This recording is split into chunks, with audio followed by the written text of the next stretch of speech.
اس حیوان انسان کا وجود زمین سے ہے، مٹی سے پیدا کی، مٹی سے، گارے سے، تین لازم سے، چپچکانے والے گارے سے، وہ جس میں کہ بدبو پیدا ہو جائے، یہ ساری باتیں کہی گئی ہیں۔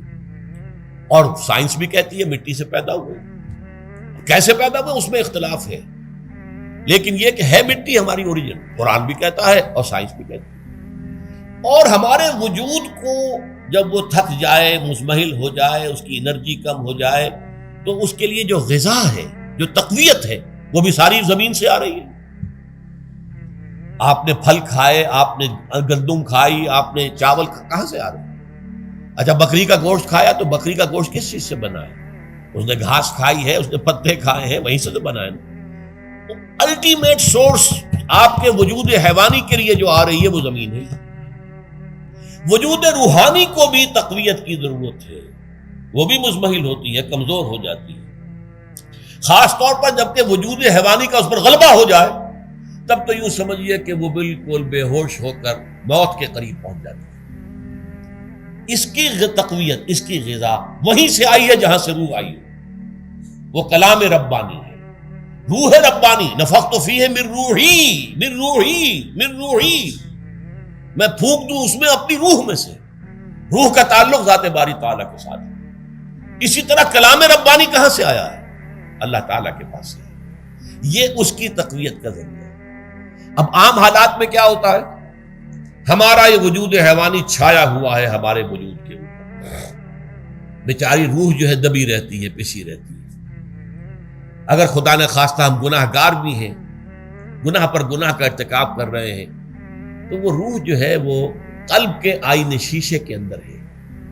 فیہا مصباح، المصباح فی زجاجہ، الزجاجہ تو کانہا کوکب دری، قلب جو ہے شیشے کے مانند ہے جس کے اندر روح کا چراغ جل رہا ہے۔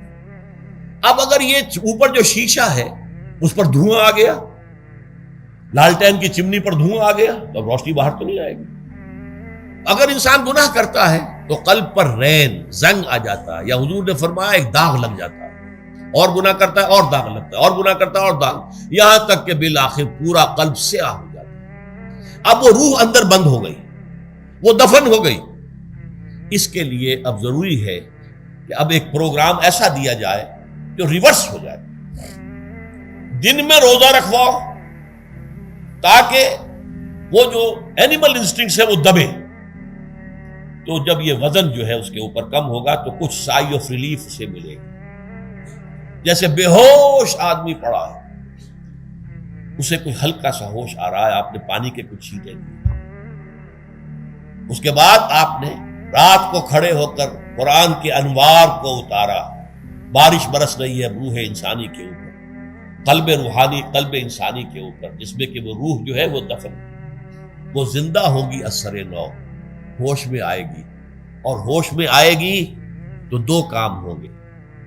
ایک تو اسے قرآن کی عظمت کا احساس ہوگا، یہ قرآن میری حیات تازہ کا ذریعہ بنا ہے، میں دب گئی تھی، میں پس گئی تھی، میں بے ہوش تھی، میں نیم مردہ تھی، اس قرآن کی بارش نے، یہ ترشح جو ہوا ہے مجھ پر، اس نے مجھے حیات تازہ عطا فرمائی۔ یہ جو قدر کا احساس ہوگا قرآن کا، لعلکم تشکرون، تاکہ تم قرآن کی عظمت سے واقف ہو۔ ایک انسان بھوک کی وجہ سے اس کا شوگر لیول اتنا گر گیا کہ بے ہوش پڑا ہوا، اب ظاہر بات ہے کہ آپ اسے کچھ پانی کے چھینٹے دیں گے تو کچھ ہوش میں آئے گا، پھر غذا دیں گے تو اب وہ پوری توانائی پر آئے گا، تو معلوم ہوگا اسے اس غذا کی کیا قدر و قیمت ہے۔ اگر آپ کو بھوک ہی نہیں لگتی تو غذا بے معنی شے ہے، پیاس ہی نہ لگے تو آپ کو کیا معلوم کہ اس پانی کے اندر کتنی بڑی عظمت ہے، یہ میرے لیے کتنا بڑا انعام و احسان ہے اللہ کا۔ وہ تو پیاس پر، جان پر بنی ہوئی ہو، اور پیاس اس وقت آپ کو ایک گھونٹ پانی کوئی دے دے تو آپ کو معلوم ہوگا دنیا و مافیہ سے بڑھ کر ہے یہ ایک گھونٹ پانی جو مجھے ملا۔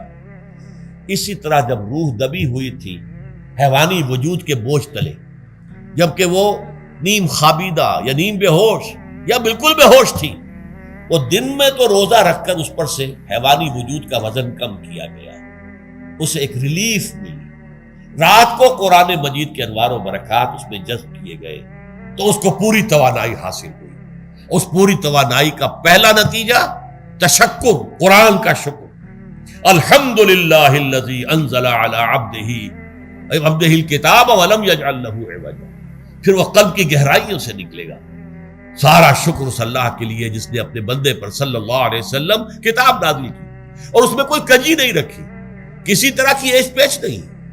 یا تبارک الذی نزل الفرقان علی عبدہ لیکون للعالمین نذیرا، بڑی بابرکت ہے وہ ذات جس نے اپنے بندے پر فرقان نازل فرمایا تاکہ وہ تمام جہان والوں کے لیے نذیر اور خبردار کرنے والا بن جائے۔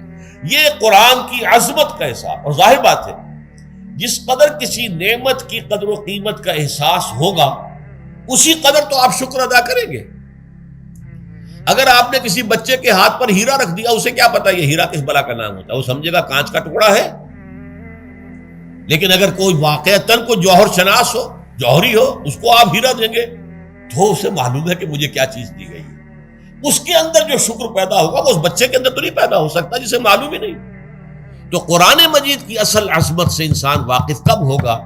جبکہ اس کے ذریعے سے اس کی روح کو ایک حیات تازہ مل جائے اور اس طرح وہ پروگرام ریورس ہو جائے جو عام طور پر چل رہا تھا۔ ساری توجہ اپنے جسم پر، اس کے تقاضوں پر۔ جسم میں تھوڑی سی پھنسی نکل آئی ہے، بھاگ رہے، دوڑ رہے ہیں اس کے علاج کے لیے۔ کوئی اور مرض لاحق ہو گیا ہے، بھاگ رہے ہیں، دوڑ رہے ہیں اس کے علاج کے لیے، بڑی بڑی فیسیں بھی دے رہے ہیں۔ ساری جسم کی پرواہ ہے، روزانہ نہا رہے ہیں اور اچھے سے اچھا صابن لا کر نہا رہے ہیں، وہ جسم کی پرواہ ہے نا، اس کی دیکھ بھال ہے، روح کی طرف توجہ ہی نہیں۔ یہ ہے وہ بات جو کہی گئی ہے سورہ حشر میں اور جسے علامہ اقبال نے پھر اپنے فلسفہ خودی کی اساس اور سورس قرار دیا۔ وَلَا تَكُونُوا كَالَّذِينَ نَسُوا اللَّهَ فَأَنسَاهُمْ أَنفُسَهُمْ أُولَٰئِكَ هُمُ الْفَاسِقُونَ۔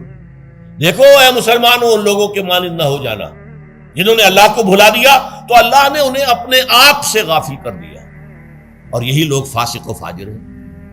یہ سوال پیدا ہوتا ہے کہ انسان اپنے آپ سے کہاں غافل ہوتا ہے؟ کیا اپنے وجود حیوانی سے غافل ہوتا ہے؟ کیا بھوک لگتی ہے تو وہ ادھر ادھر منہ نہیں مارتا، غذا کو حاصل کرنے کے لیے کوشش نہیں کرتا؟ پیاس لگتی ہے تو کیا پانی یا کوئی اور مشروب تلاش نہیں کرتا؟ کوئی بیماری لاحق ہوتی ہے تو کیا اس کے علاج کی طرف توجہ نہیں کرتا؟ اسے آرام کی حاجت ہوتی ہے تو آرام نہیں لیتا؟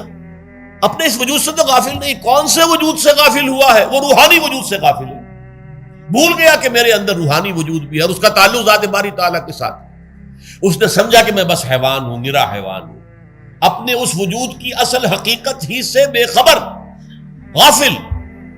چنانچہ آج کے دور کا سب سے بڑا المیہ کیا ہے؟ ڈاروین کے نظریے کے جو اثرات پیدا ہوئے ہماری معاشرت پر، ہماری سوچ پر، ہمارے فکر پر، ہمارے فلسفے پر، ہماری سوشولوجی پر، وہ کیا ہے کہ ہم بھی نرے حیوان ہیں۔ اللہ اللہ خیر کرے۔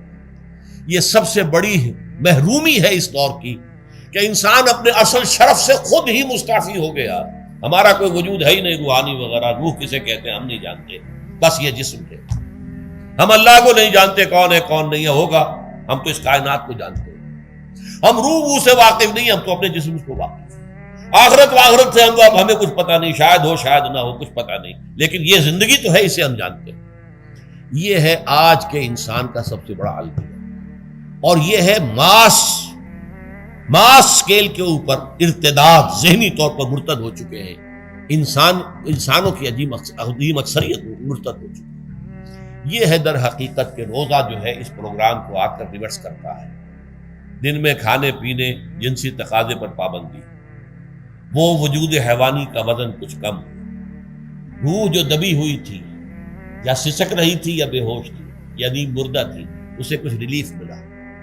اب اس کے اوپر قرآن مجید کے تیرے ضمیر پہ جب تک نہ ہو نزول کتاب، گرہ کشاہ نہ راضی نہ صاحب کشاف، ہمارے دلوں کے اوپر بارش ہو رہی ہو انوار قرآنی کی۔